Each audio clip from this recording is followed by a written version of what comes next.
Hello, family. Welcome to our learning journey today. We've got an exciting lineup of topics to explore. First, we'll delve into the reasons why some people prefer leasing cars rather than buying them outright.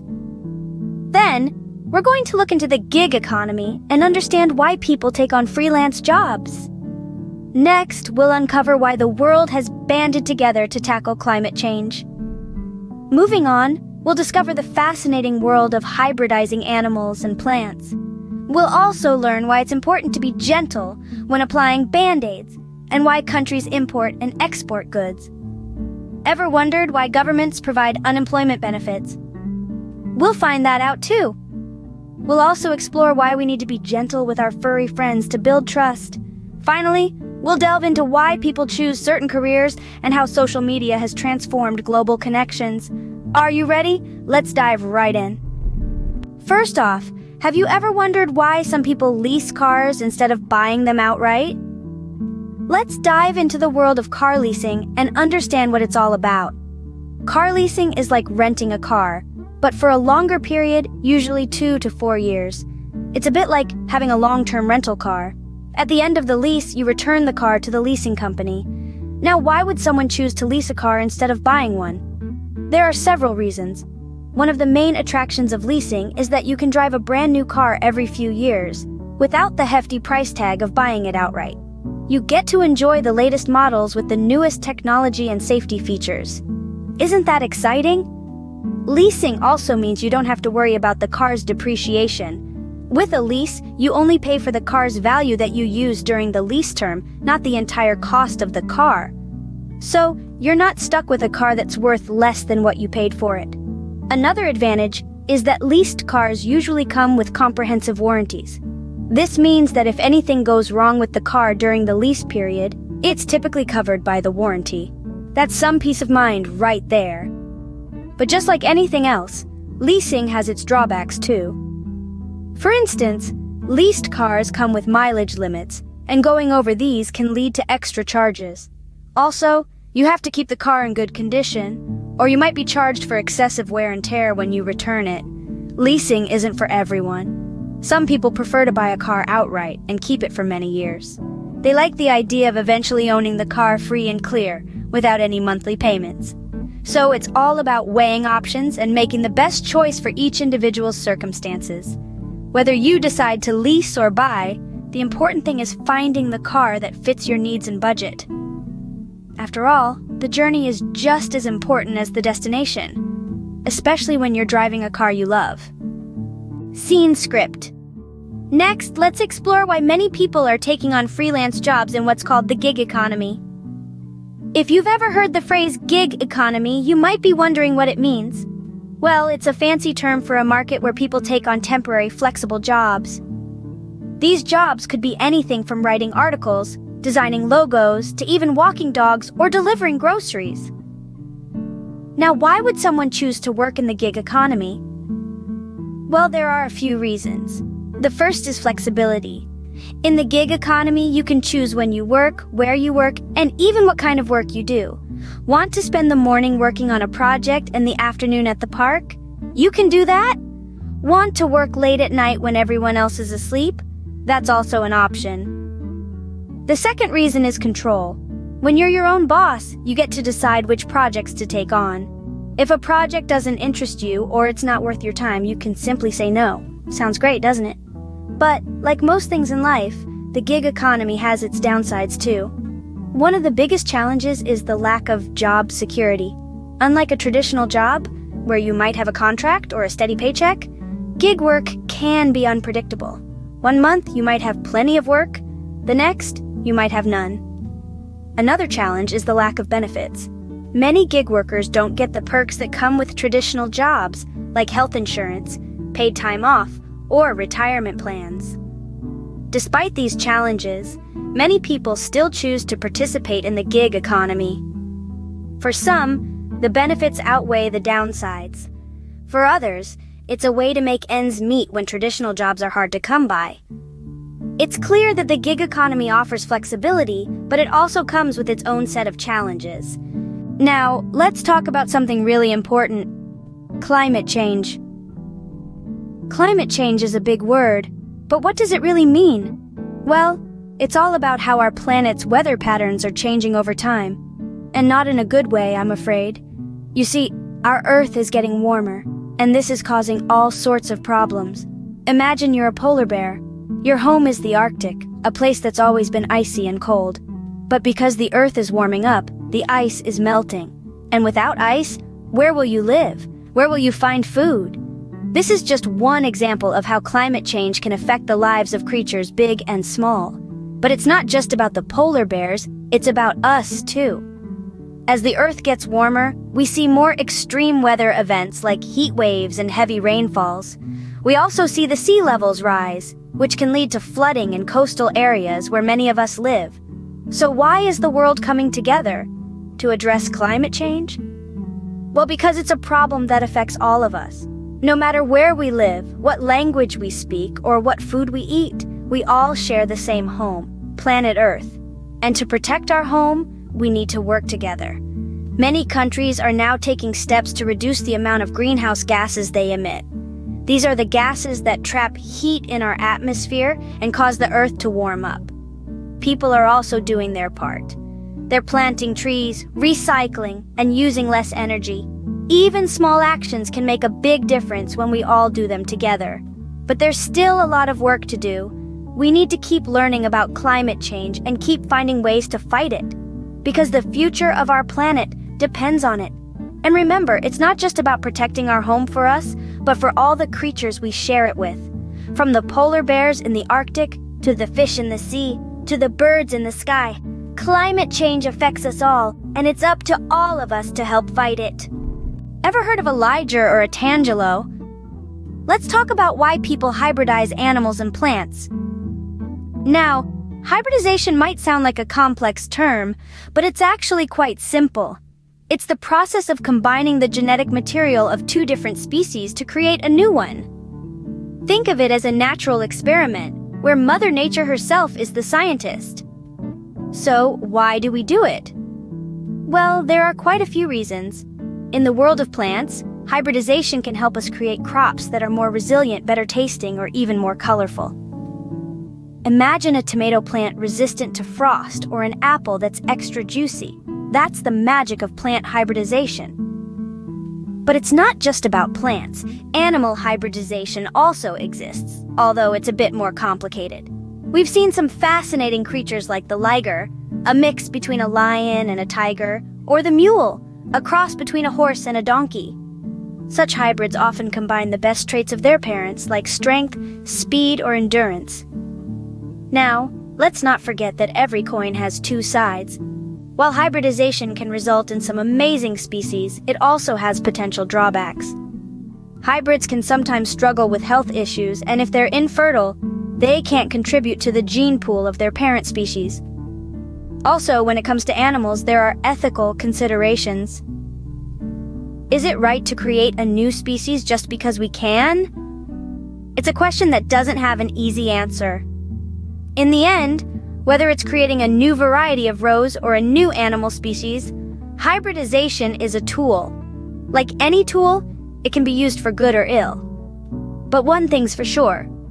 It's a fascinating glimpse into the wonders of life and its endless possibilities. Hybridization can create some truly unique species, but it's important to consider the ethical implications. Well, we've covered a lot of ground today. Let's recap what we've learned. We started our journey by understanding why some people prefer leasing cars over buying them. It's all about flexibility and affordability. Then, we dived into the vibrant world of the gig economy, where people take on freelance jobs for independence and diverse opportunities. We also explored how the world is uniting to combat climate change, a global problem that needs everyone's attention and action. After that, we looked at the fascinating process of hybridization in plants and animals, a method used for creating stronger, more resilient species. We learned about the importance of being gentle with band-aids and our furry friends, teaching us kindness and care. We also touched upon the global trade of goods and the role of unemployment benefits in supporting people during tough times. Lastly, we delved into career choices and the transformative power of social media in connecting people worldwide. Remember, every day is a chance to learn something new. Good night, family, and keep exploring. Hello, dear family. We hope you're having a fantastic day. Today, we're going on a thrilling journey of discovery, exploring questions that tickle our curiosity. We'll unlock the mystery of why we prefer to shop online rather than physically going to stores. We'll delve into the reasons behind learning about diverse cultures and countries in our schools. Our journey will take us through the importance of safety measures like helmets and seat belts. We'll navigate through the world of government tariffs and their impact on imports. Have you ever wondered about the vibrant colors of flowers and the magic of rainbows? Well, we're going to find out. We'll dive deep into the ocean to understand why scientists are so interested in whales. We'll also explore why governments regulate online transactions and e-commerce. We'll celebrate the diversity of jobs and discuss why it's crucial to conserve our natural resources. So are you ready to dive into these exciting topics? Fantastic, here we go. Firstly, let's talk about why people choose to buy products online instead of in stores. Online shopping is a process where consumers directly buy goods or services from a seller over the internet without an intermediary service. It's like having a world of merchandise at your fingertips. The first reason people shop online is for the convenience. Imagine this, it's late at night. You're in your pajamas, sipping on your favorite cup of hot cocoa, and you're shopping for the latest bestseller book or that trendy pair of shoes. There are no lines to stand in, no parking hassles, and you can shop in your jammies. Now, isn't that a dream come true? The second reason is the variety. With online shopping, you're not limited to what's in a single store or even a single town. You can shop from retailers in other parts of the country or even the world without being limited by geographic area. And finally, let's talk about cost effectiveness. Online shopping can be cheaper than stores because many online retailers offer free shipping, discounts, and rebates. Plus, it's easier to compare prices and find the best deal online. So the next time you're shopping online, remember these points. It's all about convenience, variety, and cost effectiveness. Happy shopping! Now, have you ever wondered why we learn about different cultures and countries in school? The answer is quite exciting. You see, the world is like a vast, colorful tapestry, and each culture is a unique thread that adds to its beauty. When we learn about different cultures, we are essentially exploring this tapestry, discovering the rich diversity that makes our world so vibrant and exciting. Imagine you're an adventurer setting foot on uncharted lands, meeting new people, tasting exotic foods, and learning about traditions that are centuries old. That's exactly what learning about cultures feels like. It's an adventure, a journey into the unknown, a chance to experience life from a different perspective. But there's more to it. When we learn about other cultures, we also learn to understand and respect the differences that exist between people. We learn that while we may speak different languages or celebrate different festivals, we all share the same human emotions: joy, sadness, love, and fear. This understanding fosters empathy and compassion, helping us to become better, kinder individuals. Moreover, cultural education also promotes global awareness. It helps us understand how people around the world live, what challenges they face, and how they overcome them. It makes us realize that we are all part of a global community, and that our actions can have far-reaching impacts. So, every culture we learn about is like a new world we discover. It's a chance to broaden our horizons, to grow as individuals, and to contribute to a more understanding, empathetic, and harmonious world. Let's now discuss why we wear helmets and seatbelts to stay safe. Safety measures, my friends, are actions we take to prevent harm or danger. They're like our personal superheroes, swooping in to protect us when we need them most. Take helmets, for instance.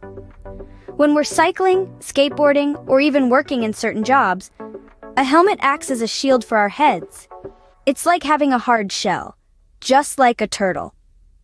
If we were to fall, or something were to hit our head, the helmet absorbs the shock, helping to prevent serious injuries. Now let's talk about seatbelts. These bands of safety are our best friends when we're in cars or buses.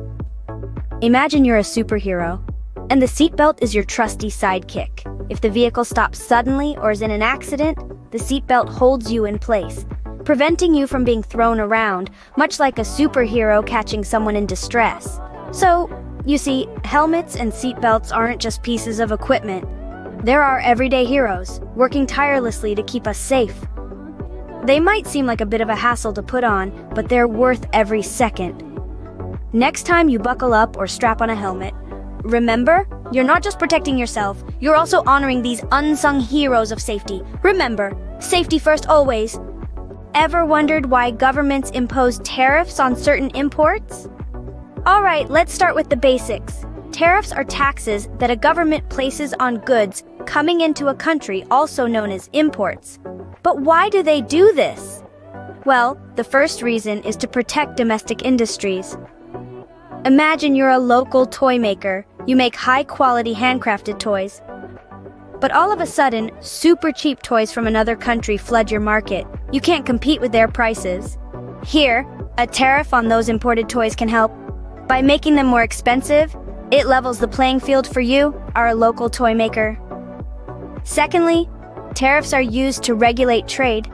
Governments can use tariffs to discourage the import of certain goods. Let's say a country wants to promote the use of electric cars to protect the environment. They could impose a tariff on imported petrol cars, making them more expensive and less attractive. So, in essence, tariffs are more than just taxes. They are tools that governments use to protect local industries and control what comes in and out of the country.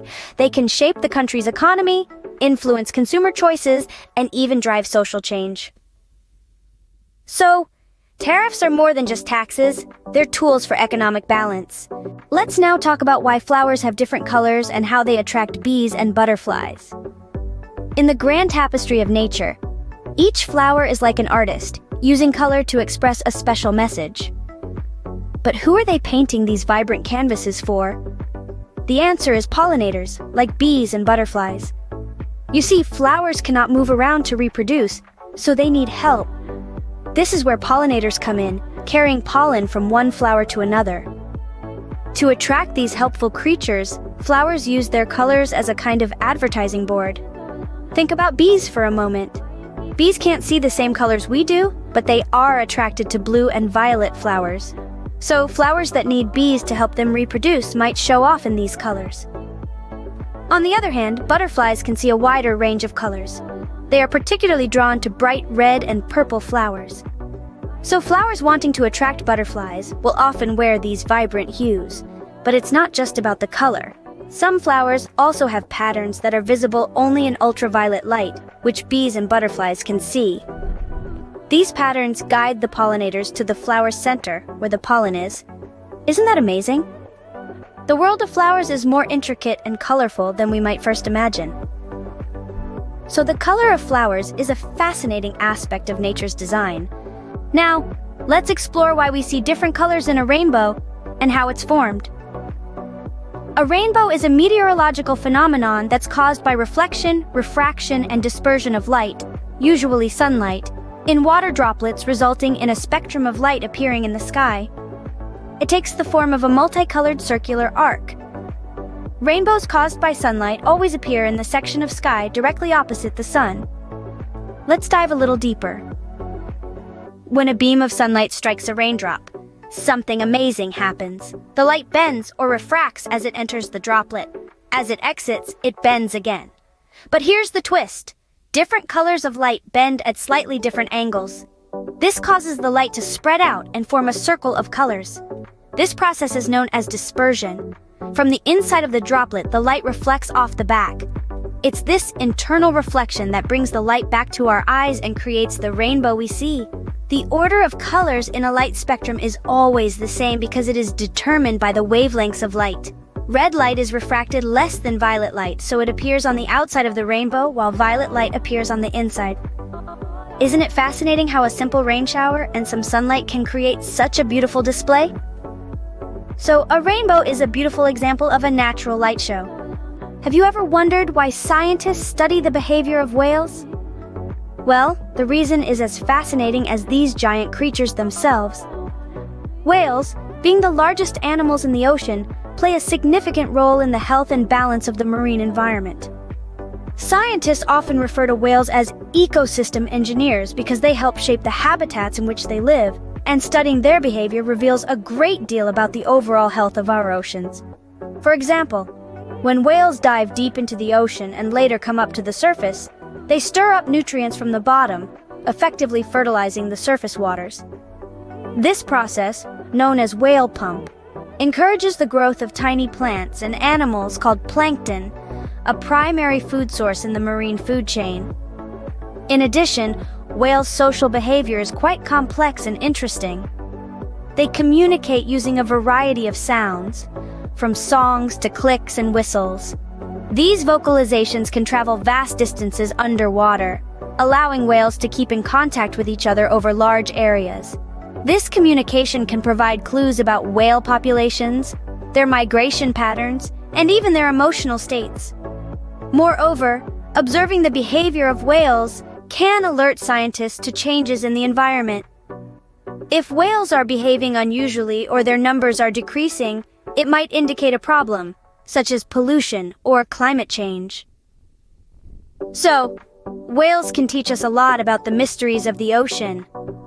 Their behavior is a window into the world beneath the waves, revealing the intricate web of life that exists there.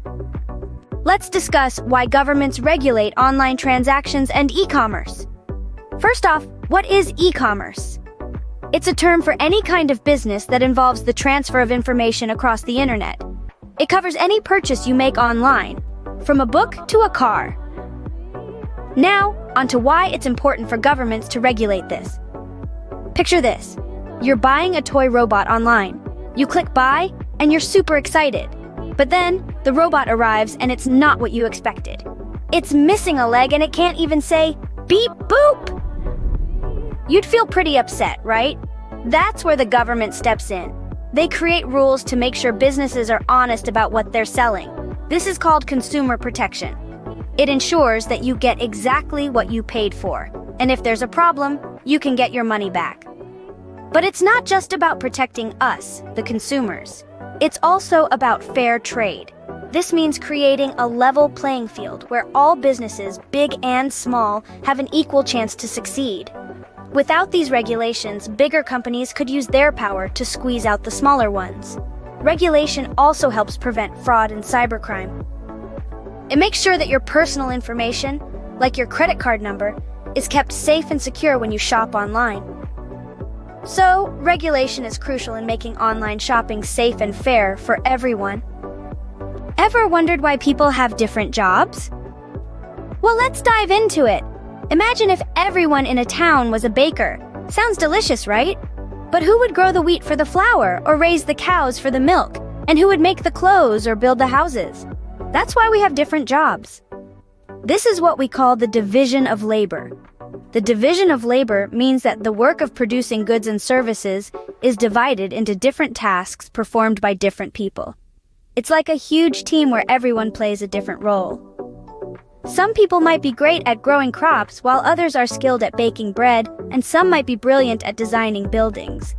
This division of labor does more than just make sure we get our daily bread and a roof over our heads.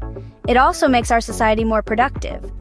When people specialize in what they're good at and enjoy, they can focus on improving their skills and become more efficient. This leads to more goods and services being produced, which can contribute to economic growth. And remember, no job is too small or insignificant. From the farmer to the baker, the teacher to the doctor, the architect to the plumber, every job plays a vital role. They all work together like pieces of a puzzle, creating a complete picture of a functioning society. So, every job is important and contributes to the functioning of our society. Lastly, let's talk about why we need to conserve natural resources. Natural resources are the gifts of nature that we use every day, like air, water, soil, minerals, trees, and wildlife. These resources are divided into two types, renewable and non-renewable. Renewable resources are those that can regenerate themselves or can be regenerated, like sunlight, wind, and trees. Non-renewable resources, on the other hand, like coal, oil, and natural gas, cannot be replenished in a short period. Now, imagine a world without clean air, fresh water, or lush green forests. Sounds terrible, doesn't it? Well, that's exactly what we're heading towards if we don't conserve our natural resources.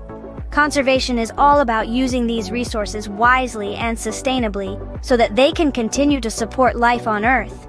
It's like saving money in a piggy bank. The more you save now, the more you'll have for later.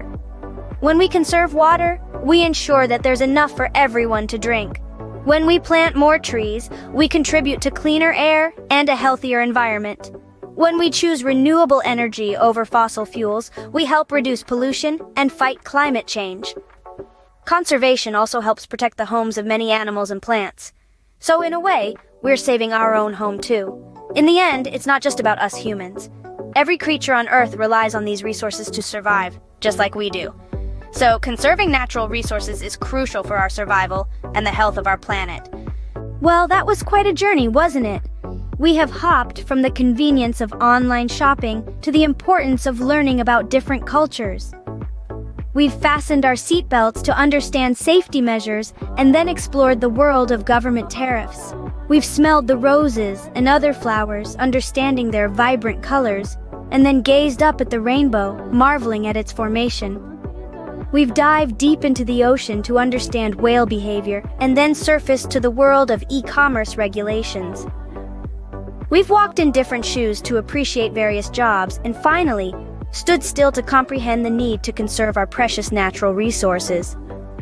Each topic, a world in itself, enriches our understanding of the world around us. Remember, every question is a door to a new realm of knowledge. So keep asking, keep exploring. Thank you for joining us today. We hope you enjoyed this journey of discovery. Good night, dear family.